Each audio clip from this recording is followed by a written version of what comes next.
with chapter 7, we went over how neurons generate action potentials. This is really big. So understanding the steps and exactly how neurons can generate an action potential, which is also an electrical current, is important. Chapter 8, we get into one synaptic transmission, and then kind of 2, we'll talk about neural integration. This diagram here sums up what we are going to be going through first. As a review, the nervous system is for rapid communication.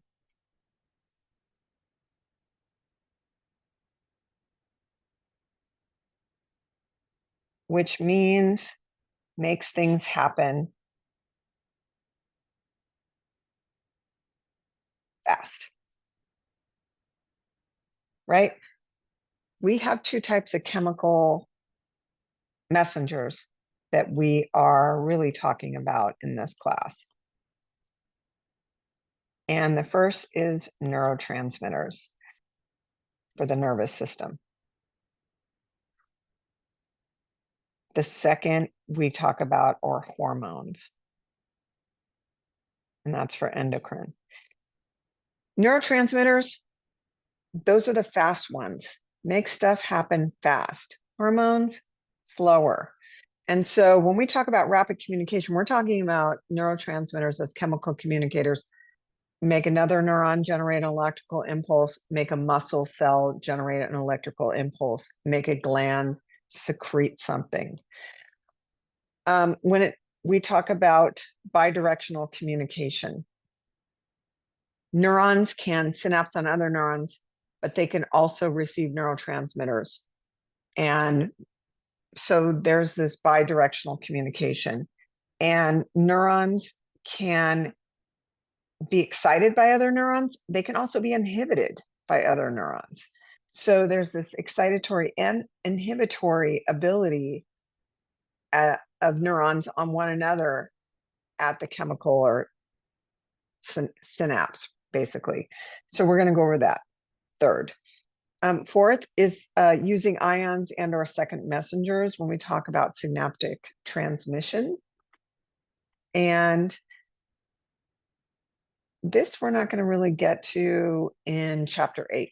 So we're going to save that for chapter 9, 10, 11. So synapses are, as I alluded to, either with another neuron or with an effector organ. And the only effector organs are going to be skeletal muscle, smooth muscle, cardiac muscle, and the last one are going to be glands. Now, skeletal muscle, this is your somatic nervous system. Skeletal muscles are your somatic nervous system. We will get into this as well in chapter 11. Smooth muscle, cardiac muscle, and glands are your autonomic nervous system. This is your fight or flight. So you have somatic nervous system controlling the skeletal muscles. You have the autonomic nervous system controlling smooth muscle, cardiac muscle, and glands. These are the effectors and I think it's effectors with an E. And this is part of your efferent division. So we're going in this direction. So this is kind of a preview. Back to the synapses, there's 2 types. There's electrical and chemical. Electrical, 2 neurons are linked together with a gap junction. I gotta stop saying you guys call me out on that in lab. So we see this in cardiac muscle. But other than that, we're not going to talk about that today. We're going to talk about chemical synapses. And chemical synapses uses chemical messengers. And those chemical messengers in the nervous system are neurotransmitters. And I like to abbreviate neurotransmitters NT. So you're going to see that a lot. Synapses is where the chemical messenger neurotransmitter is released onto a what's called postsynaptic structure. The postsynaptic structure can be a neuron. It can also be, this is where it can be a muscle, cell, or gland. These are the other options. Presynaptic is the neuron releasing neurotransmitter. Postsynaptic is receiving the neurotransmitter. And again, presynaptic neuron is always going to be a neuron. Postsynaptic structure can be a neuron. It can be a muscle cell. It can be a gland. The distance between the synaptic terminal of the presynaptic neuron and the postsynaptic structure is called the synaptic cleft. This, by the way, is unidirectional because presynaptic neuron releases neurotransmitter onto postsynaptic structure, and that is unidirectional. It's one onto the other. Usually a synapse, which is the site of chemical communication, is between the axon of the presynaptic, or I should say the axon terminal of the presynaptic neuron onto a dendrite of a postsynaptic.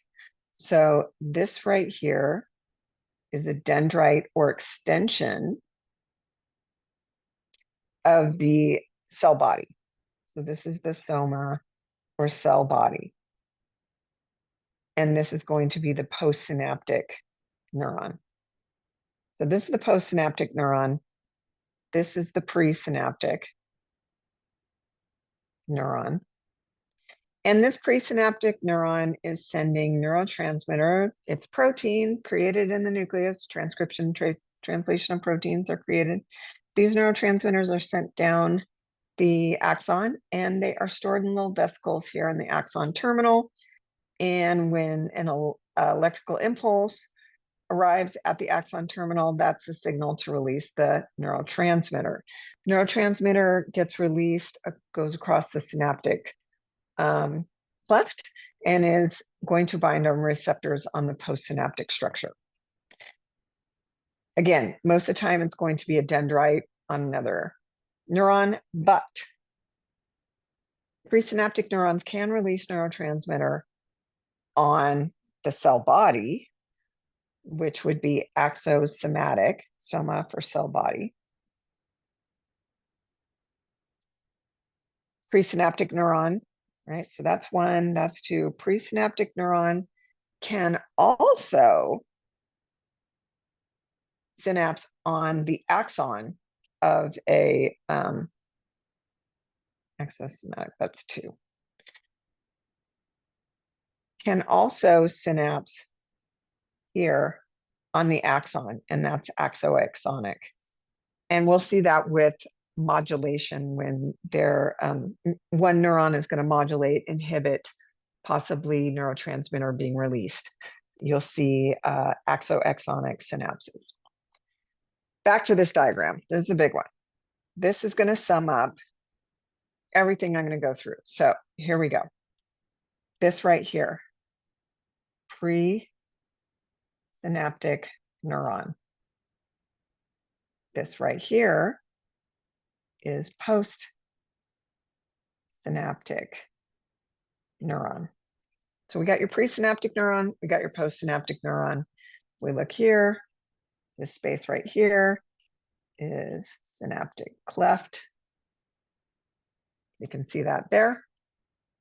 And what's happening again is, like I said, neurotransmitters are being created in the nucleus of the cell through transcription and translation of proteins. They're finished in the rough endoplasmic reticulum. packaged in the Golgi apparatus into vesicles, and those vesicles are sent down to the axon terminal. And so this is a vesicle filled with neurotransmitter, right? So these are all vesicles filled with neurotransmitter. And these little triangles, these are the neurotransmitters. So NTs, neurotransmitters.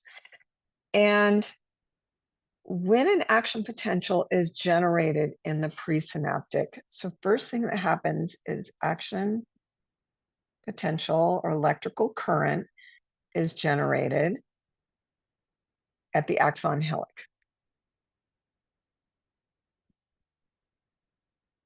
So threshold has been met, enough sodium comes into the cell body of the neuron to reach threshold, which is negative 55 millivolts. So enough sodium comes in to depolarize from negative 70 to negative 55. That's actually making it less negative, right? So it's depolarizing, it's bringing it closer to zero. That is threshold. And so once that happens, an action potential is generated. That action potential is going down the axon terminal and is going to arrive here at the axon terminal. Once that action potential arrives at the axon terminal, that is going to equal a change in voltage. So what you're going to see is after the action potential arrives at the axon terminal, there is now a change in the voltage of the axon terminal. This is important because when there is a change in the voltage, it is going to open voltage gated calcium channels. So a change in voltage opens voltage gated calcium channels. Now, calcium is a signaling molecule. Calcium is going to come in. Let's make it black. So these molecules here are calcium. Voltage gated calcium channels open. Calcium is high outside and low concentrations inside. Calcium is a signaling molecule. It's kept purposely low inside. So calcium is going to diffuse into the synaptic terminal if that voltage gated calcium channels open. Calcium comes in, and calcium causes neurotransmitter to be exocytosed from synaptic terminal. So now neurotransmitter is going to leave. It's going to travel into the synaptic cleft, and it's going to bind to the receptor on the postsynaptic neuron. So on the postsynaptic neuron, there are going to be receptors for the neurotransmitter. There's also going to be an enzyme, and it's not going to be just any enzyme. It's going to be an enzyme specific for breaking down the neurotransmitter. So that's important too. So just to recap, when you see presynaptic axon, neurotransmitter containing vesicles, voltage gated calcium channels, that's supposed to be a CA there too. Synaptic cleft, receptors, enzyme, and we'll talk about the reuptake molecule. These are all terms and structures you need to know. Here is the actual step-by-step. Again, number one, action potential arrives at the synaptic terminal. This is going to cause two to happen. It's going to cause voltage gated calcium channels to open. calcium comes in. Calcium then is going to signal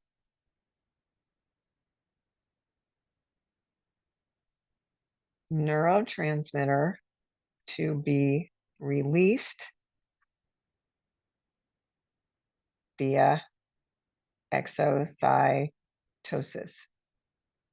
So right here, this is exocytosis of neurotransmitter into synaptic cleft.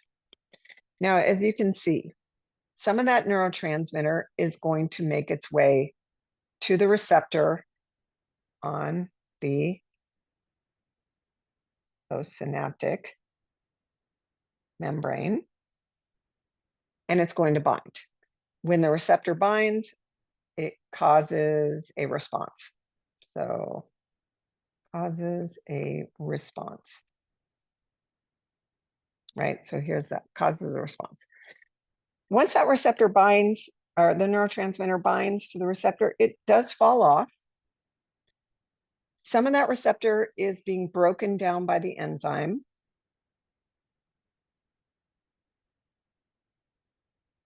The neurotransmitters that fall off are also going to get broken down by the enzyme.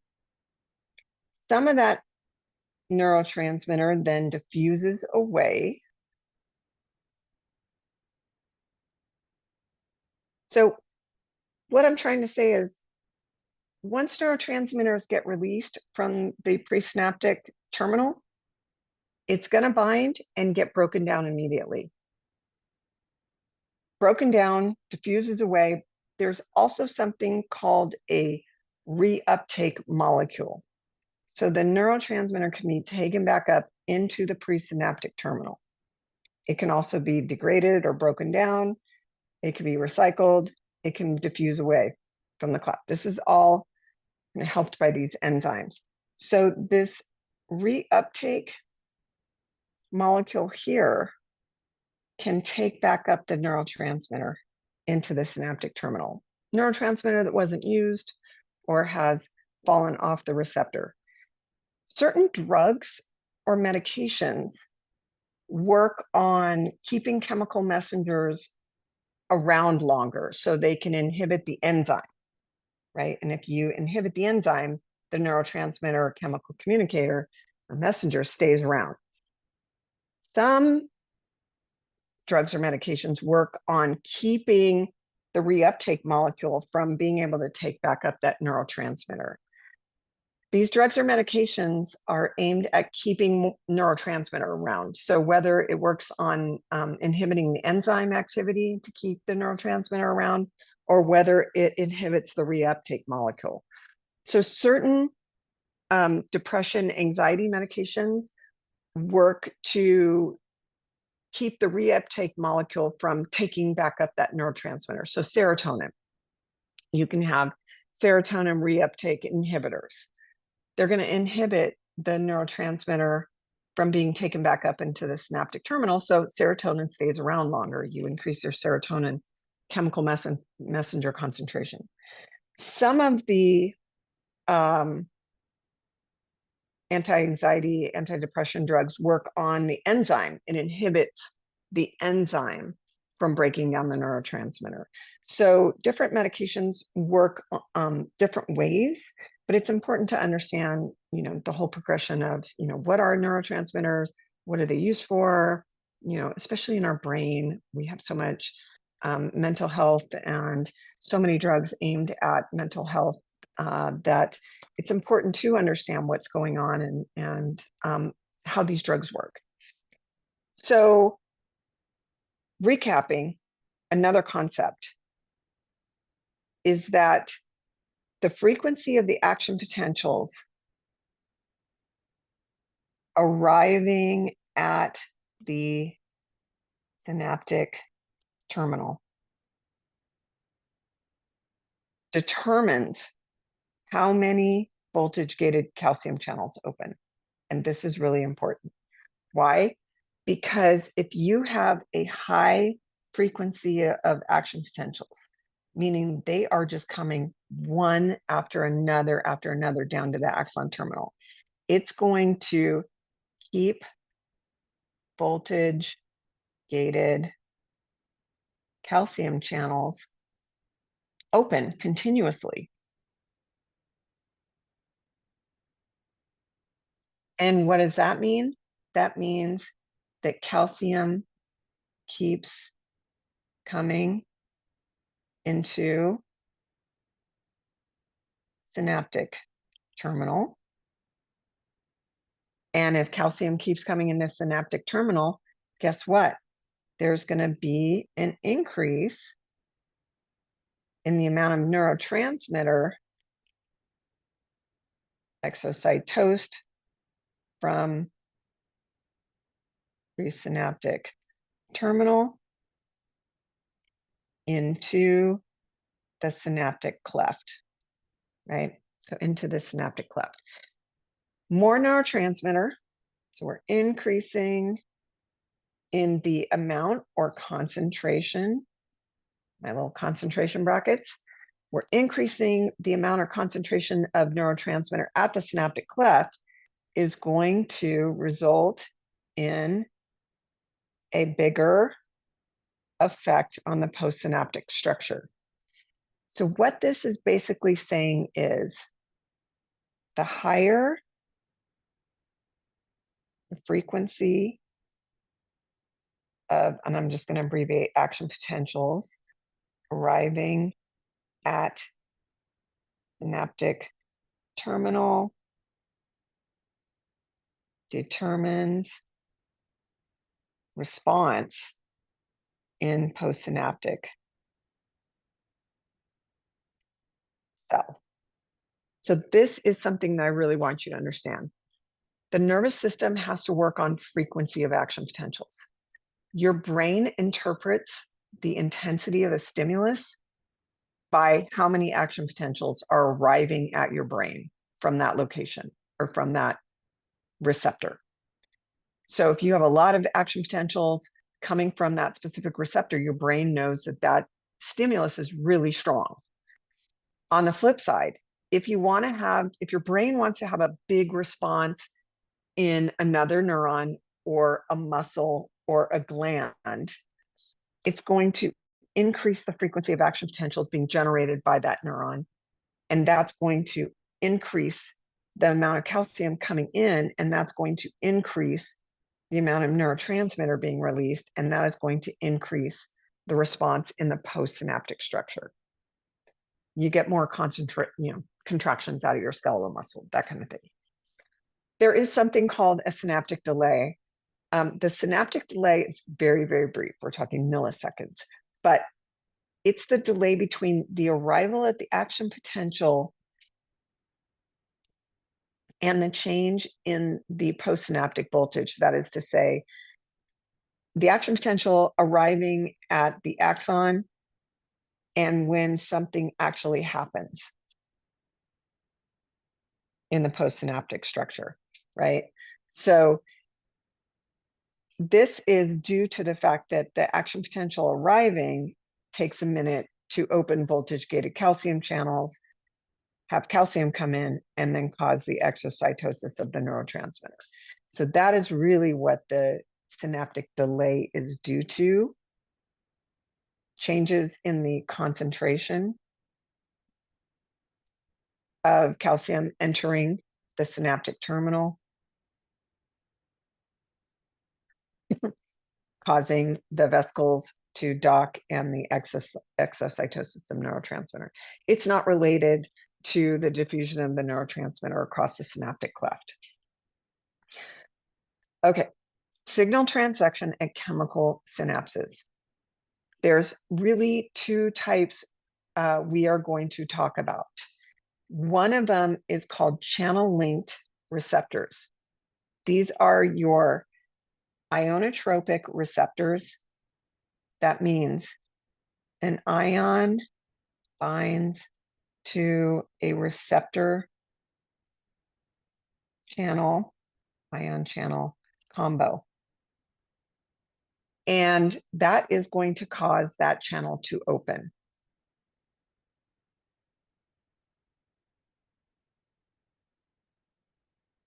Now, neurotransmitter binds, opens channels, and so it's going to have a fast response in the postsynaptic structure.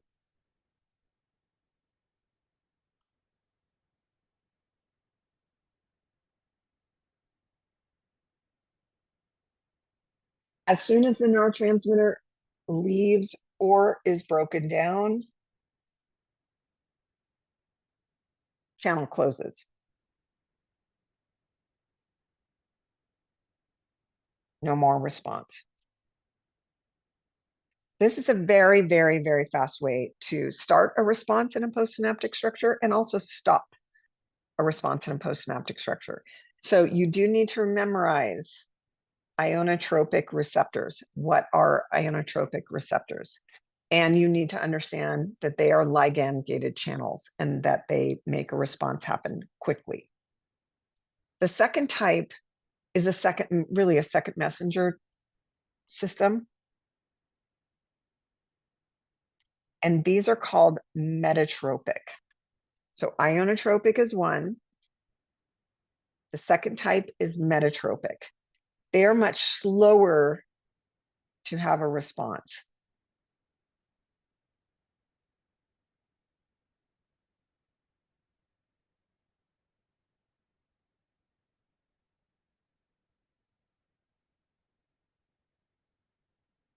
And this is due to the fact that the neurotransmitter has to bind.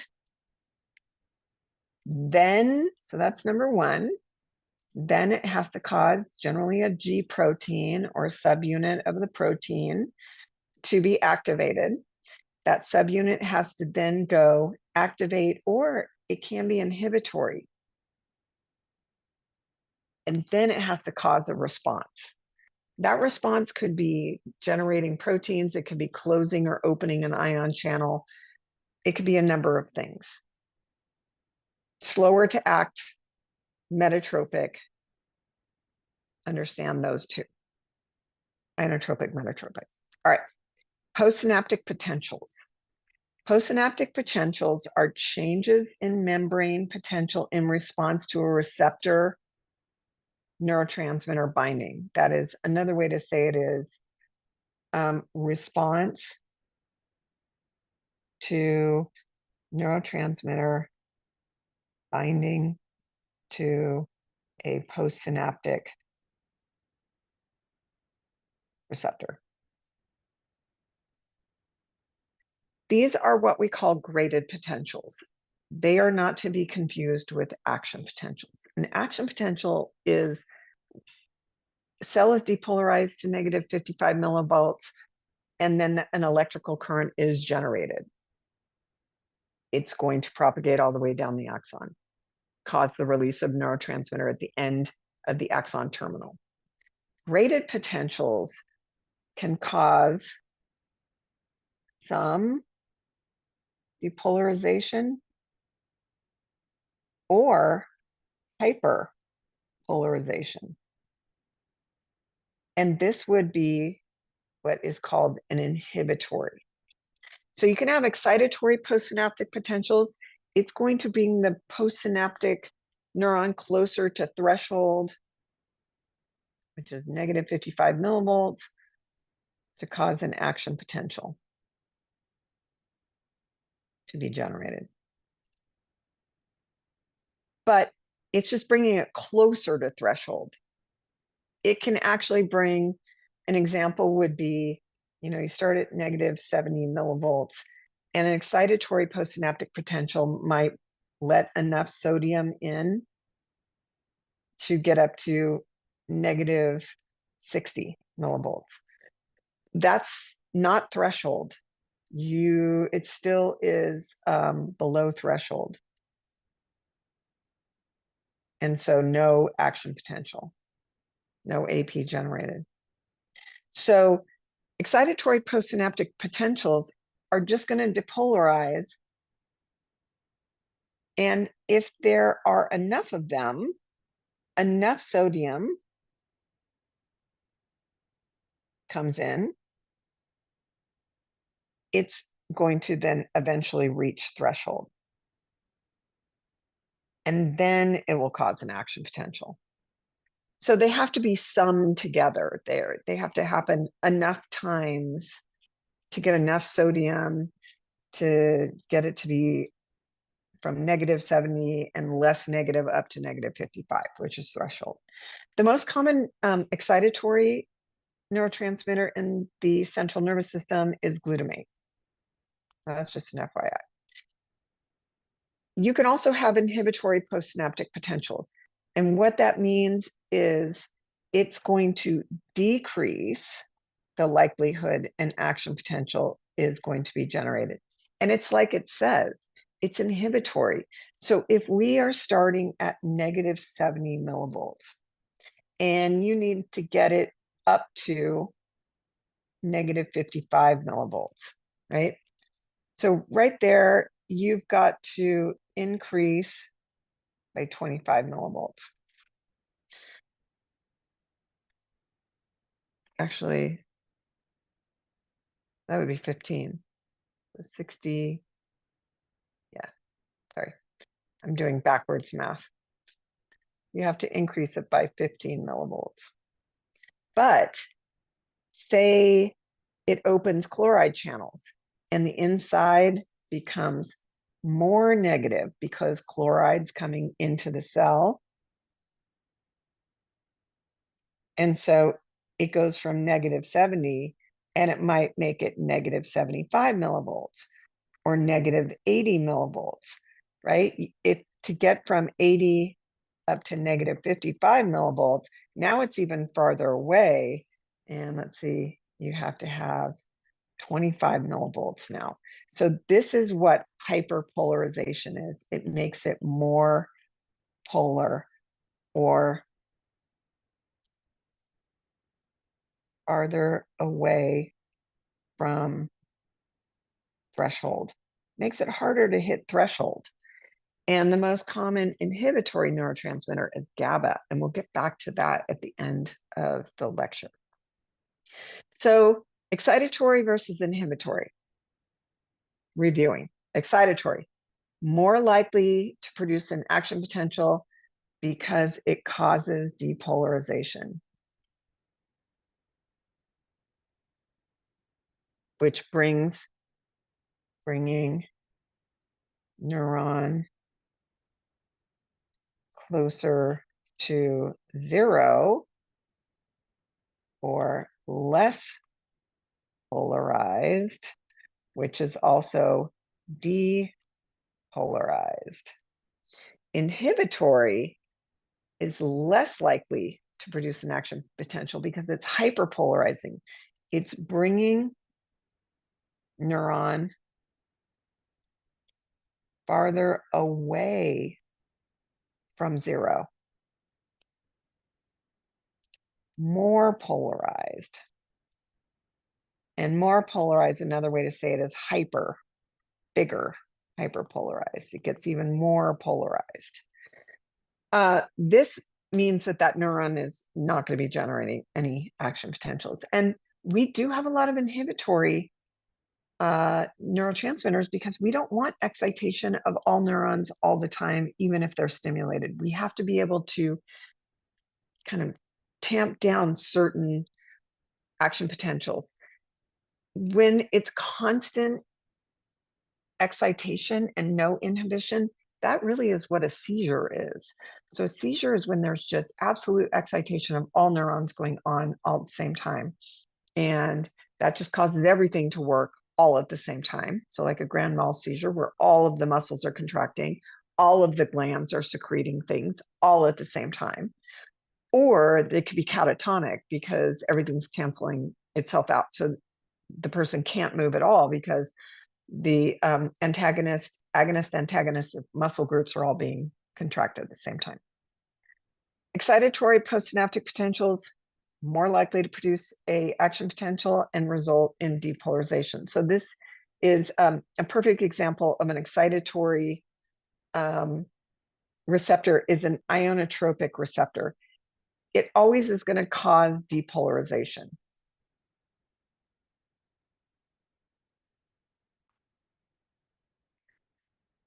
So it's opening up this ion channel and it's allowing sodium in. You can have, and so inotropic, always excitatory. Metatropic can be excitatory or inhibitory. So it can be both. Metatropic can be both. And this is because a metatropic receptor, it's showing you neurotransmitter binds, activates the G protein. That G protein then activates an enzyme, cyclical AMP, to produce a protein that phosphorylizes the potassium channel and then closes that potassium channel. So potassium can no longer go through the channel. So this is an excitatory, but if the reverse were to happen and it were to open a potassium channel and potassium leaves, now it's going to be hyperpolarizing. And it would be inhibitory. So metatropic can be excitatory or inhibitory. So the inhibitory synapses, it's either going to open potassium channels and potassium leaves. Well, I guess this should be going that way. And that's going to cause an increase in the inside being more negative, which is hyperpolarization. And that causes inhibition of generating an action potential. It's inhibiting action potentials from being generated. That's one way. You let potassium out, or you can open chloride channels. Chloride comes in, it's making it more negative.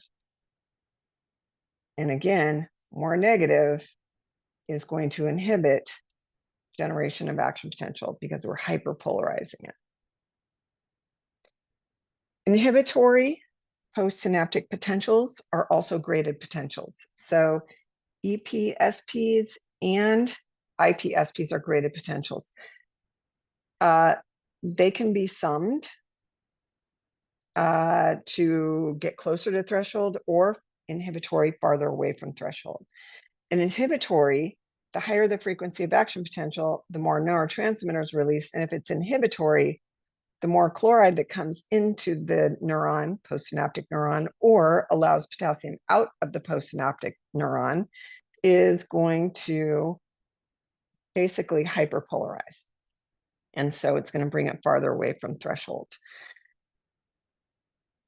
If it's an excitatory postsynaptic potential and it keeps allowing more sodium in or keeps more potassium in, it's going to make the inside of that neuron more positive. Then it can sum from, remember, we start at negative 70 millivolts inside neuron. To generate an action potential, the goal is to have enough cation come in to basically depolarize or make it more positive up to negative 55, right? And that is threshold. So these graded potentials, these excitatory postsynaptic potentials, on their own, just one can't really depolarize from negative 70 up to negative 55. But if they happen at the same time, they can sum to have enough sodium come in to go from negative 70 to negative 55. And the neurons in our central nervous system form these networks. And so you can have one presynaptic neuron synapsing on multiple postsynaptic neurons, and that's called divergence. Or you can have multiple presynaptic synapsing on the same postsynaptic. And so there's different ways that these neurons connect. And these different neurons can have what's called summation, adding these graded potentials together. And you can add inhibitory postsynaptic potentials, or you can sum excitatory postsynaptic potentials. They're graded potentials. They can be summed or added up, I guess, another way. And there's two ways that they can do this. And one is temporal summation. I'm going to make this number 2. So temporal, just think of time. Temporal meaning time. That means that 2 or more postsynaptic potentials are generated in rapid succession at the same time. So at the same synapse over time. So same neuron keeps releasing neurotransmitter over time. That's temporal summation. Spatial summation is space or location. That's where 2 or more postsynaptic potentials from different neurons synapse at the same time on the same postsynaptic neuron. So happening at the same time. So this is an example of temporal summation. Over time, they add to one another. So we have A, we have B, and we have C. A and B are excitatory postsynaptic potentials, and C is inhibitory. Now, these are all graded potentials.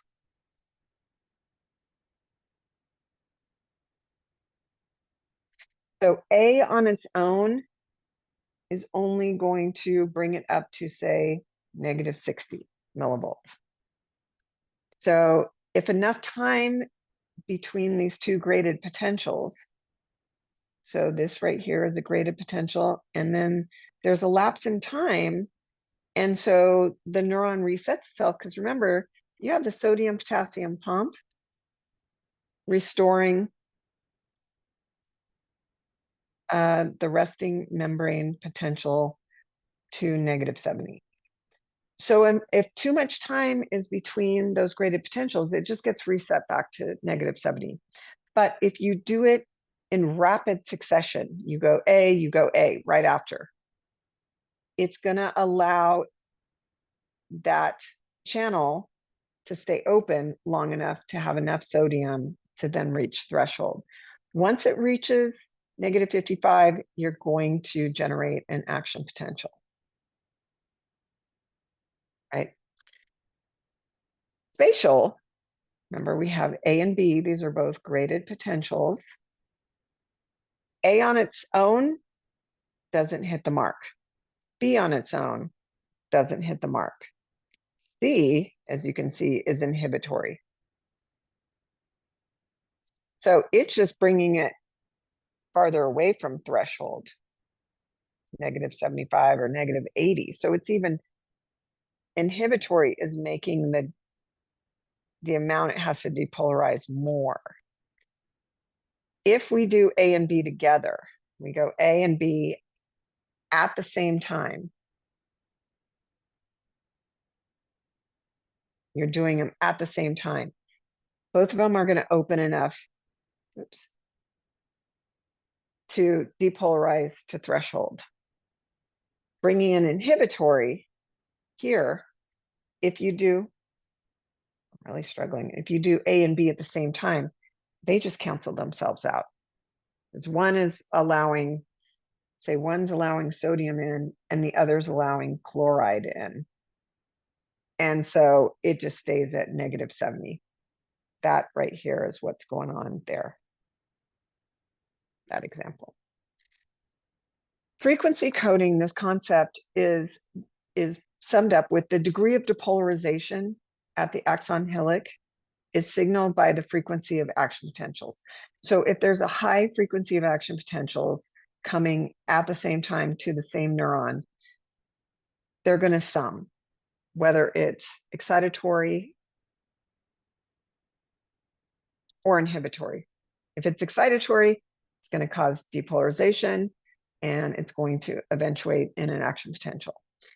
The more action potentials result in the more release of neurotransmitter onto post synaptic neuron, or it can be muscle or gland.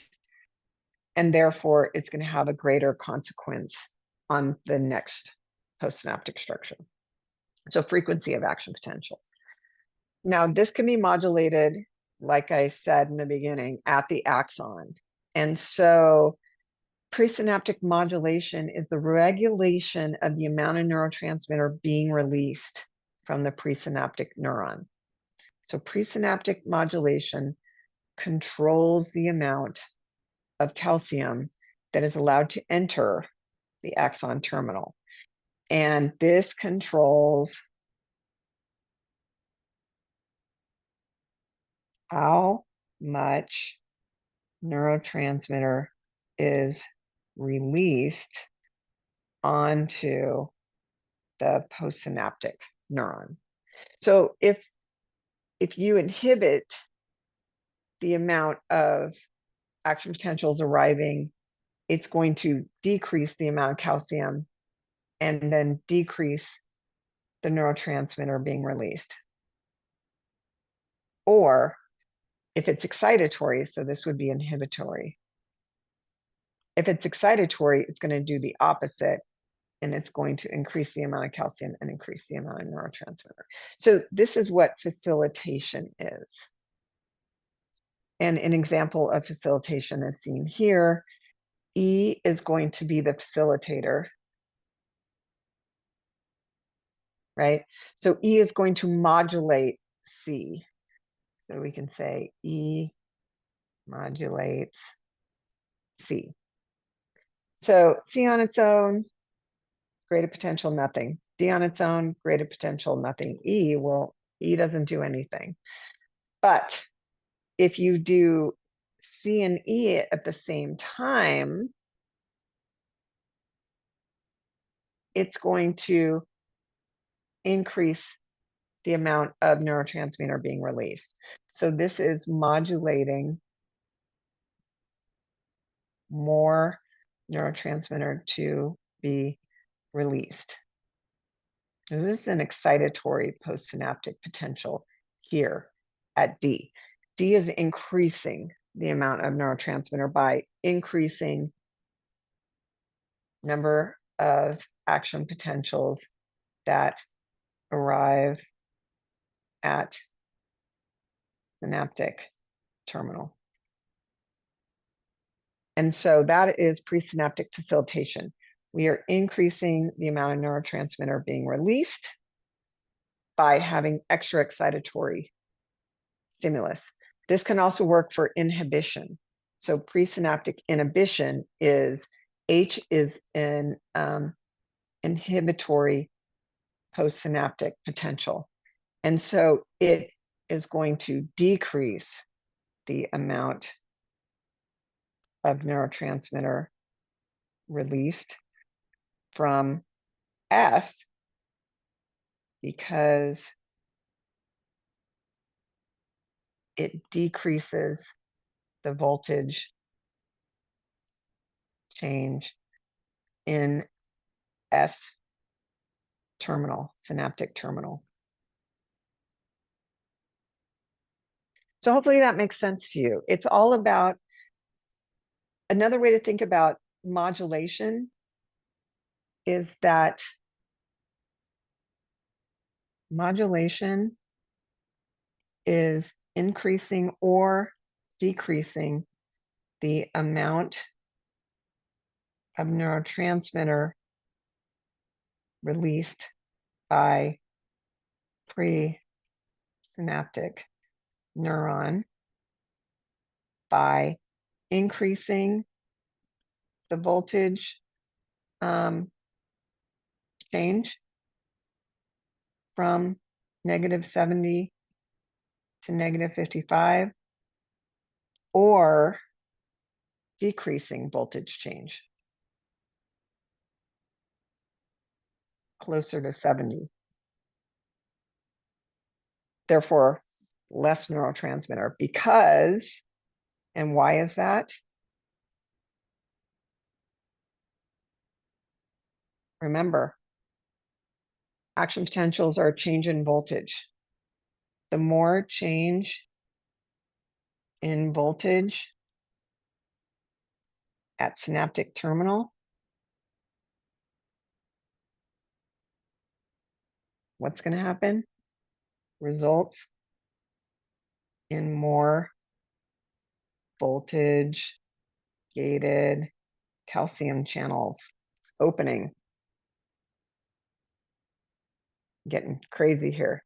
More voltage gated calcium channels, increase in calcium into terminal, which is going to then increase neurotransmitter released. So crazy as that is. Now, neurotransmitters, here are the classes of neurotransmitters. You have acetylcholine, most common neurotransmitter in the peripheral nervous system. Then you have your amines, the catecholamines like dopamine, epinephrine, norepinephrine, serotonin, histamine. You have the amino acids, glutamate, aspartate, glycine, GABA. There's some purines. These are more in the peripheral nervous system. We're not going to really talk about those. We'll talk about these a little bit. Acetylcholine, most common. It's acetyl-CoA and choline to make acetyl-CoA, acetylcholine. This is synthesized in the axon terminal. You have choline acetyltransferase enzyme that synthesizes this. We need to obtain choline through our diet. So that's why choline is one of those essential nutrients. And you can see found in the peripheral and central nervous system, but it's the most abundant neurotransmitter in the peripheral nervous system here. Breakdown of acetylcholine, the enzyme is acetylcholinesterase. Remember, anything ending in ASE is an enzyme. So you have a cholinergic receptor. It is an ionotropic cholinergic receptor. And so we'll go through these cholinergic receptors. There's ionotropic cholinergic receptors and there's metatropic. We'll talk about those two classes. Acetyl-CoA choline, form acetylcholine. It can be exocytosed in the synaptic cleft. Again, acetylcholinesterase breaks it down into acetate and choline. It can be taken back up by a reuptake molecule into the axon terminal, be recycled. So two types of cholinergic receptors. You have nicotinic and muscarinic.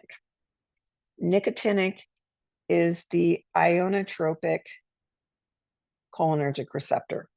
Muscarinic is the metatropic type. So let's start with nicotinic. It's named because it binds nicotine. It is ionotropic, meaning it is fast acting. There are two binding sites for acetylcholine. So it can bind two neurotransmitters.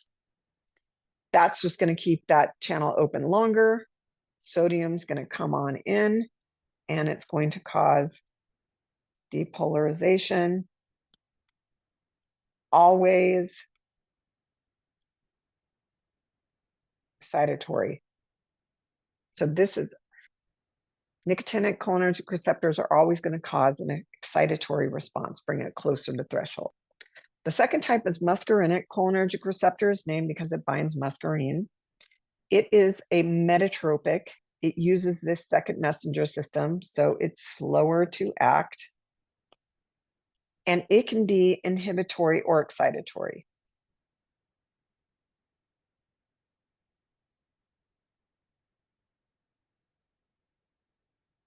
On the postsynaptic neuron. So it's a second messenger system. It does more stuff. Cholinergic systems, an example of why acetylcholinesterase is so important. You guys have heard of the nerve gas sarin. Well, sarin is a gas that inhibits the enzyme that breaks down acetylcholine. So if you cannot break down acetylcholine, acetylcholine stays around. And acetylcholine is what binds to the neuromuscular junctions on skeletal muscle fibers, causes skeletal muscle fibers to contract, always. So if acetylcholine is present at a neuromuscular junction, that muscle is contracting. We have acetylcholinesterase there, that enzyme that will break down acetylcholine the minute it binds to the neuromuscular junction at those nicotinic ionotropic cholinergic receptors. So you can start and stop contractions quickly. But if you have a gas that inhibits the enzyme that breaks it down, now your muscles just keep contracting because that neurotransmitter stays bound to this excitatory ionotropic receptor and you become paralyzed. Well, your muscles being paralyzed might not be the end of the world, but when your diaphragm gets paralyzed, then you stop breathing. And so it ultimately causes people to stop breathing. And that acetylcholinesterase is so important. We see this in Alzheimer's disease. There's a degeneration of cholinergic neurons, and this decrease in the concentration of acetylcholine in certain areas of the brain are going to cause a decrease in the ability of the neurons to then be used for memory and language. And that's what leads to confusion and memory loss. You just can't use those neurons anymore. The biogenic amines, catecholamines like dopamine, epinephrine, norepinephrine, you just have to know, and we're going to use those terms. Serotonin, this is comes up a lot with anxiety and depression. This is a neurotransmitter that is essential for a lot of functionings in the central nervous system as well in peripheral. The enzymes that break down the amines is monoamine oxidase. That is the enzyme. And so certain medications that want to keep serotonin around are either going to inhibit this enzyme or they're going to inhibit the reuptake molecule, or a combo of both, right? We're just trying to keep serotonin around. Biogenic amines, synthesized in the cytosol, same thing, packaged in vesicles, released via exocytosis. Adrenergic. Adrenergic receptors are what bind epinephrine, norepinephrine, serotonin, the adrenergic receptors. As opposed to cholinergic, which are nicotinic and ionotropic, or metatropic, adrenergic receptors are all slow and they're all second messengers. There's two types of alpha. The alpha adrenergic receptors have the highest affinity for norepinephrine, but norepinephrine also likes the beta 1 receptors. We have beta 1, beta 2, beta 3. So like beta blockers that people take for sometimes when they get stressed out, giving a presentation, but also for blood pressure, they're going to work on the beta 2s. So different ones have higher or lower affinities for different receptors. So epinephrine, norepinephrine have different affinities. So remember, affinity is the measurement of the binding strength of the chemical messenger to a receptor. So if it has a higher affinity for beta 1 receptors, norepinephrine is going to bind to beta 1 really quickly, as opposed to a beta 2 or beta 3 receptor, norepinephrine may not bind at all. Lower affinity doesn't want to bind to those receptors. So it gets complicated pretty quick. And we're not going to even get into that. But just to go over real quick, serotonin, central nervous system neurotransmitter, it has an inhibitory effect on certain pathways that can help us go to sleep, where you're inhibiting neurons, or relax a little bit. main location is brainstem, and it's designed for regulating sleep and emotions, kind of calming down those neurons or inhibiting those neurons, helps regulate cell growth, vascular smooth muscle cell. That's why people, if too much serotonin, can have gastrointestinal issues, because that's smooth muscle in those gastrointestinal tracts, and also some vomiting reflexes or nausea. Histamine is hypothalamus. That's why Benadryl can cause drowsiness, because it is an antihistamine. So it keeps histamines around longer, which can have a sedative effect on your hypothalamus. At excitatory synapses, glutamate in the central nervous system is most common. The most common inhibitory synapse is GABA. And I bring this up as my last bit here, as my cautionary tale, and kind of explaining why too much inhibition or too many inhibitory neurotransmitter chemical messengers can cause the shutdown of your brain and brainstem. So glutamate is excitatory, and it helps with what we call long-term potentiation or memory. It helps you remember things. And so the frequency of having one neuron synapse on another neuron increases the amount of glutamate being released from that neuron. And that is going to increase the kind of communication between a presynaptic neuron and a postsynaptic neuron. And that is really what is underlying learning something. This is to say, basically, you have to cause a neuron to synapse excitatory on another neuron over and over again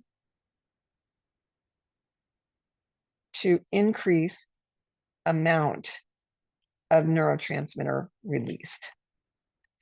And that's how we form these neural networks that we can access really quickly. So when you think about studying and trying to remember things, you have to have it happen when you have the highest level of glutamate available. And that is generally, for some people, it's in the morning, for some people, it's in the evening. You want to have that neurotransmitter around to excite one neuron on another neuron.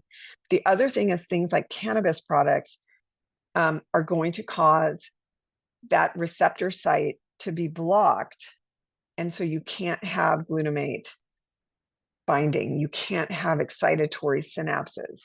That's why it feels kind of nice, because you're relaxed, but you're also disallowing neurons to synapse on one another. So studying using any kind of cannabis product is going to really decrease your ability to have excitatory synapses.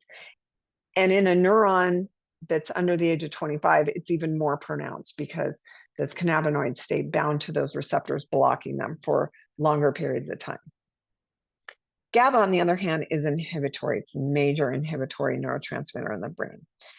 And this decreases neural activity and neural circuits. So GABA neurotransmitter is going to bind to an ionotropic receptor. It's going to cause chloride, can increase chloride coming in, and causes hyperpolarization in the postsynaptic neuron. And so that inhibits its ability to do anything. So other things that can, other additional binding sites, barbiturates.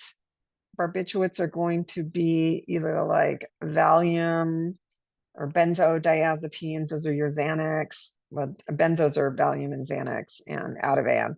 Barbiturates, they're no longer, I don't think anyone uses them much anymore, and I can't even think of the drug names, but they are downers, what we would call downers. Those all cause an increase in chloride to come in and cause inhibition of your neurons. And so this is going to decrease, obviously, your ability to remember, because synapses can't be formed, and decrease brain activity. In addition to benzodiazepines and barbiturates, cannabinoids, alcohol also is a stimulant of GABA. And so if you think about it, alcohol, it's going to decrease ability to remember. Why? Because it's causing inhibition. It's causing hyperpolarization. So alcohol is going to cause hyperpolarization. It also decreases postsynaptic excitation. And so neural networks are not going to work anymore. And so as a person's blood alcohol level increases, it's going to decrease the overall cognitive ability, along with a decrease in sensory perception, because those neurons are just getting inhibited. If you add in any kind of dopaminergic, like, codeine, opioids like heroin or fentanyl, they are also going to increase inhibition of neurons. And you can get to a place when you add too much substance is that you inhibit neurons all the way down to the brainstem neurons. And if you inhibit the brainstem neurons, that's where your respiratory centers are, in the pons and medulla oblongata. And you inhibit those brainstem neurons and you inhibit breathing. And so that's where too much sedation is going to cause someone to stop breathing. So my cautionary tale, and that I'm going to end on that